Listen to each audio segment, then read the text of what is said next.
We're about to do a 1-inch leveling kit on a 2021 Toyota TRD Trail Edition. We're going to take some initial measurements. We've got the floor mark so that when we're done, we're going to pull it right back in on the same marks after we test drive it and see what the difference is.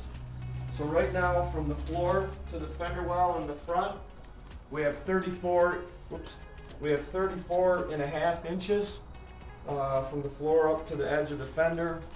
We'll check it over here on the rear, and we have 36 and a half inches here. So it's about a 2-inch difference from front to rear. We're installing a 1-inch leveling kit, so we're going to take some of that out, but not all.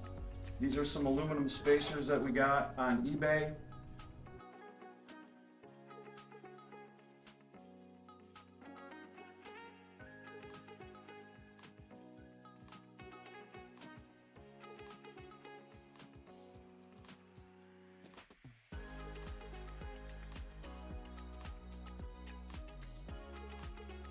These are 3 different options for you to purchase your 1-inch lift kit for your 5th generation 4Runner. 2 of the options are on eBay, and another option is listed from cornfedsuspension.com.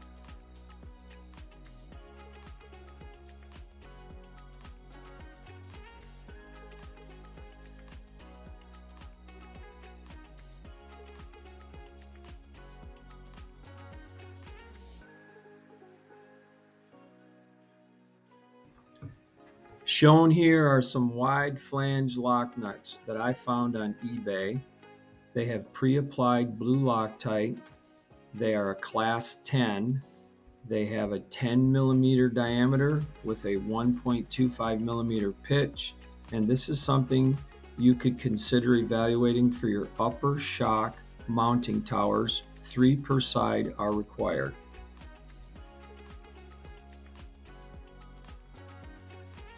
This is the spacer kit that we talked about earlier. It's going to go up here between the top of the shock tower and underneath this frame mount for this upper strut. So what we're going to do next is we're going to remove the sway bar mount bolts. There's 2 here. Then we're going to remove the sway bar link bolt that goes into the control arm. It's right here. And we're going to free up this sway bar. We're going to do it on both sides. To get it out of the way, so we'll have room to get this strut out. So that's next. The spacer is going to go right up in here, and these are the nuts we'll remove. That's the sway bar link that we were referring to. And as we back up, these are the 2 sway bar mount bolts that we're going to get at. We're definitely going to try to do that without removing this pan. I think we'll be able to do that. So we'll show you our progress here in the next section. These bolts are in there pretty good as far as a little bit of corrosion here in Michigan, so made a little bit of work. I had to spray some penetrating oil in this hole to kind of give it some help, and now we're finishing this one up. So it didn't want to come out the first time just due to some corrosion on where it sticks up into the frame area. So now we're getting there. We're almost there.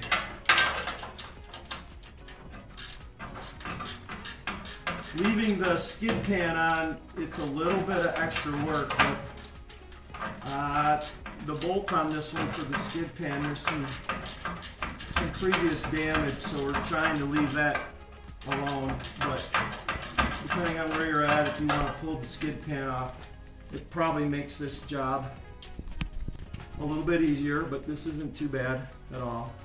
So just about done there. So that bolt's out. Had a little corrosion up on top. Now this is free here, so I'm going to go free the other side, and we'll show you some more stuff as we move on.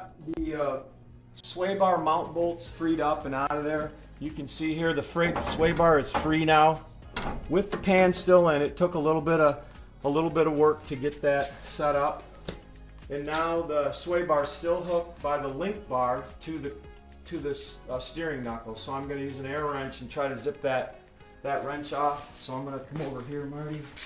Yep. We're going to see if this will zip that off. I think it will. Yeah, it's spinning. Yeah, it doesn't work. The air wrench on this nut for the sway bar link didn't work out so well because it was spinning. So we put a 5mm Allen key in the center, and then now we're going to hold the shaft of that and turn it, and this should do it. We put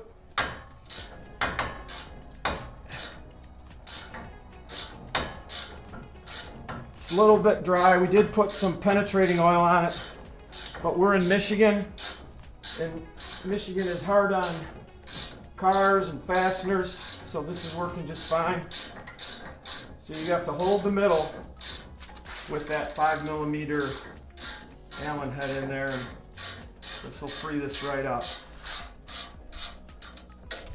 So you can see there's a nut.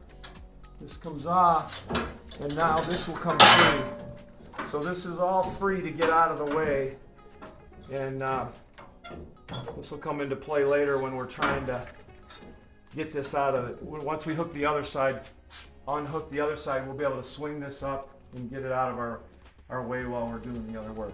So more to follow. Okay, we're gonna take the two lower mounting bolts for the ball joint. They hold the ball, it's really called, I think, a ball joint bracket. We have to get that free so we can lower this lower control arm down so we can get this shock out. So here we go, we got a big breaker bar, and do that, and we do that. Go little wrench here, spin these off. Really nice. These are in nice shape. No corrosion on these. You can see I pre-paint marked them. Just when I'm done, after I torque them to the set value for Toyota, I'll kind of look and see if they line back up to the marks from when they were whoever, if it was tightened from the factory, just to see how it matches. I believe these two bolts are to be tightened to 118 foot-pounds, and there's the bolts. So this frees this lower unit up, and now we're going to take the lower shock bolt nut free. See if we can get that. I don't know if this will do it. It may.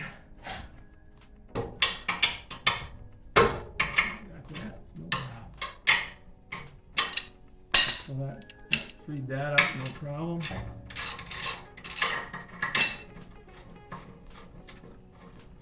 So we got all that set. Now we're going to take the three 14mm nuts off the top that hold this front strut tower in place. These are pretty tight, so you kind of got to grunt on them. I'm going to do the back one. There we go.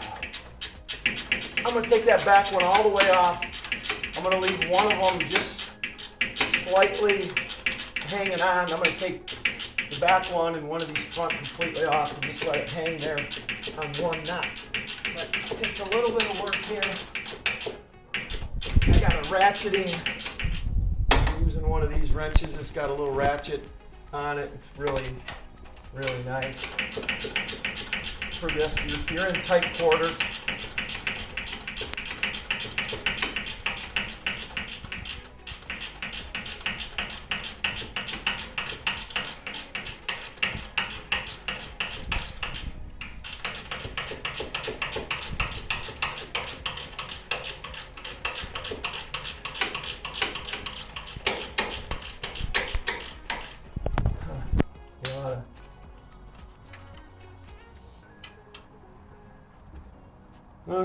So there's one nut off. Quite a bit of work for that one nut, and it's hot here. It's 85 degrees and it's probably 85% humidity. I'm sweating for a reason. Yeah, this is some work. And it's super hot. We do have a fan running, but we turn it off for videoing, trying to make it so everybody can hear.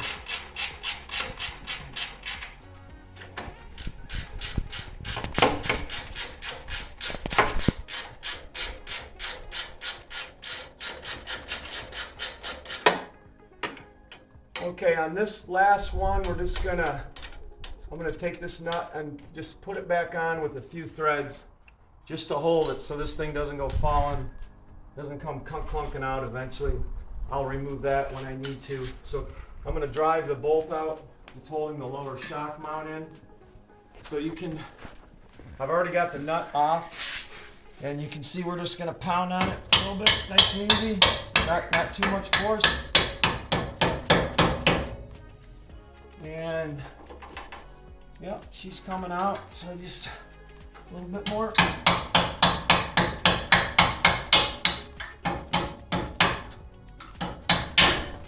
There we go. That's the lower shock bolt. We'll put that there with its nut. So now this assembly is getting closer to be ready to pull out of there. Thank you. So what we're going to do now is I've got part of my jack handle from my hydraulic floor jacks. We're going to put it underneath here, and it gets kind of hooked on the frame corner right here, pretty good, and it allows me to push down on the lower control arm. And I have the bolt out for the shock. I'm going to take this last nut off, so that shock is all free. So when I push down from this side over here, you're going to be able to see the shock come free. And I have a towel I put over the top of the CV boot to protect it, just in case this strut wants to bang into it. I don't want to cut it. And then I'm going to push down. I'm going to push down like that. And I'm going to lower this bad boy down and see if she'll come out of there. Not quite yet. Oh man. And how's that? And that's that. So again, protecting this from getting bounced off is a good idea in my opinion. Okay, I've got my jack handle bar against the sway arm, lower control arm, and up against the frame. I'm going to push down really hard. I've swung this assembly a little bit forward and is able to tuck this up in there between the tie rod end. So here we go. It's a little bit of work. So, yeah, just kind of pay attention and make sure you got it rotated up in there right. And we'll make sure you got chamfers down. So the chamfers are down. And get up and in there. And then we're gonna move this back. Like there, we just slid this because it's unbolted down low. It's just barely hanging on up top with the nut. So we'll put the one nut to hold it, just to keep it from falling down. Of course, we had both CV boots protected with these black towels. You might not be able to see them. I would highly recommend that when you're working in there. If you're banging against something, you don't want to cut those boots. So it just takes a second to wrap them. So that's in there. And we got a little bit more work to get the lower shock mount in, but for the most part, we got it up and in, and now we're going to slide this back in place and connect the lower shock and the lower ball joint mount bolts. Okay. So now we're trying to get this lower shock bolt in. So I'm sticking a punch in the hole, pressing down with the swing arm with my hydraulic jack arm that I borrowed. And that's what I'm gonna do there. So we gotta put it in here to kind of help line that up. And then we use the bolt and stick the bolt through there. if I can find the bolt. Okay, here we go. Not very organized. So you gotta, if you have a helper, it helps. My helper is my video guy, Marty, so thank you, Marty. You're doing awesome. So,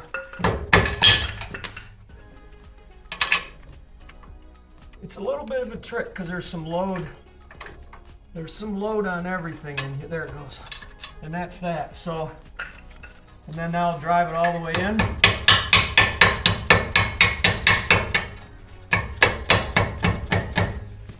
So, yeah, so there we go. So it'll pop out. I'll put the nut on. We won't tighten the nut on the lower shock bolt until the vehicle is on the ground and the suspension is in normal ride height, in normal ride dimension. But we'll tighten it to 70 foot-pounds when we get to that. Okay, so we've already started these two lower ball joint mounting bracket bolts, and they take a little bit of a there's a little challenge there to get those started. You're only supposed to start them by hand. Don't use an air wrench because you don't want to cross thread those, and then they get torqued to 118 foot-pounds. So, yeah, you know, you're gonna snug them up and then tighten these up to 118. Double check your work, and then the lower control arm is now secured back through its lower ball joint mount to the steering knuckle. Then we're gonna come around to the top. I've got another wrench here ready. And what we're gonna do there is torque to 47 foot-pounds. These are the upper mounts. That's per the Toyota, the factory Toyota manual. There's 47. 47, we'll go back to this one. Once, twice, and then the one on the back side, you can't get a torque wrench in there, so you're gonna have to put your wrench on it. And so that was, we're gonna snug it up and give it a big push. So let's see. Here we go. Again, I don't have a big breaker bar on it. There's no need for that. I've got maybe an 8-inch wrench. Kind of give it, that nut is hidden back here, so you kind of got to feel around, and there we go.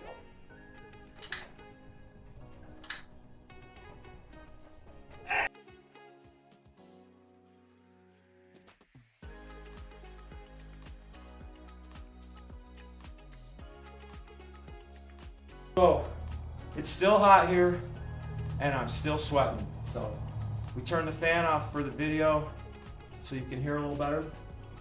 It's been fun.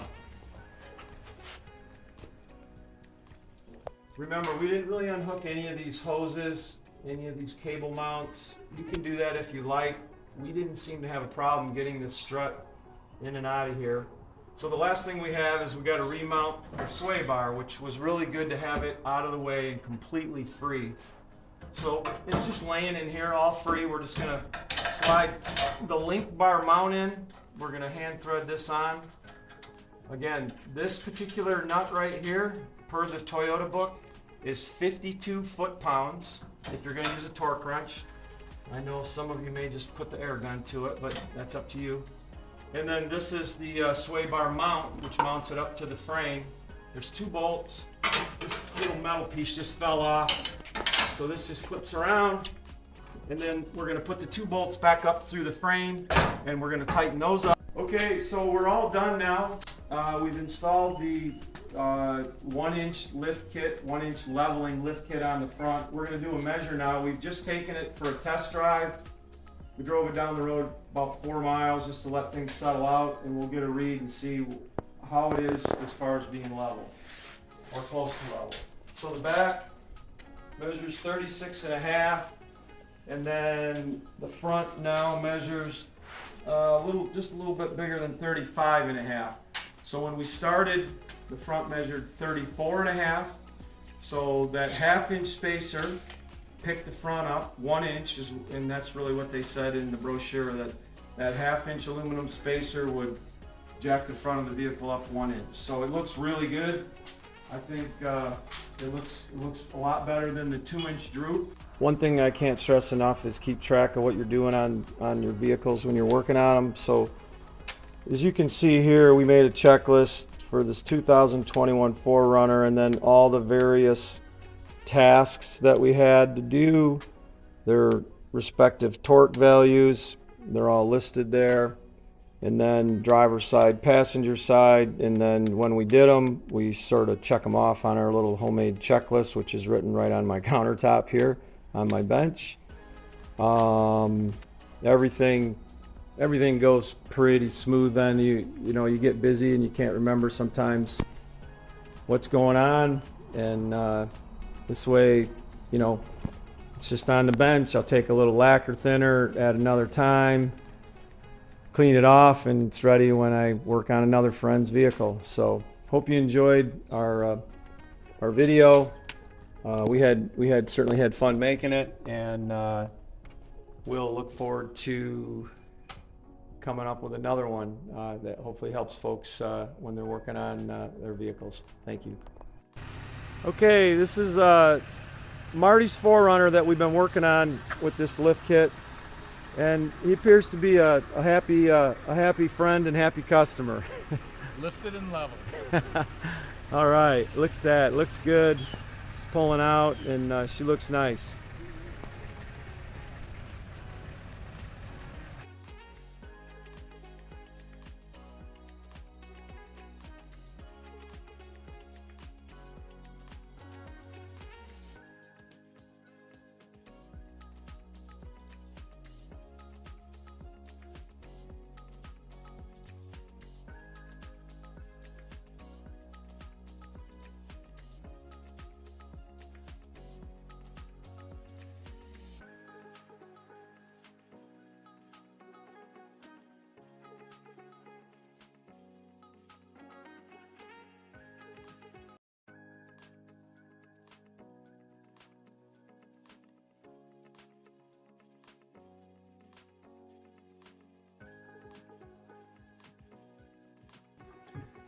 Shown here are some wide flange lock nuts that I found on eBay. They have pre-applied blue Loctite. They are a class 10. They have a 10 millimeter diameter with a 1.25 millimeter pitch. And this is something you could consider evaluating for your upper shock mounting towers. 3 per side are required.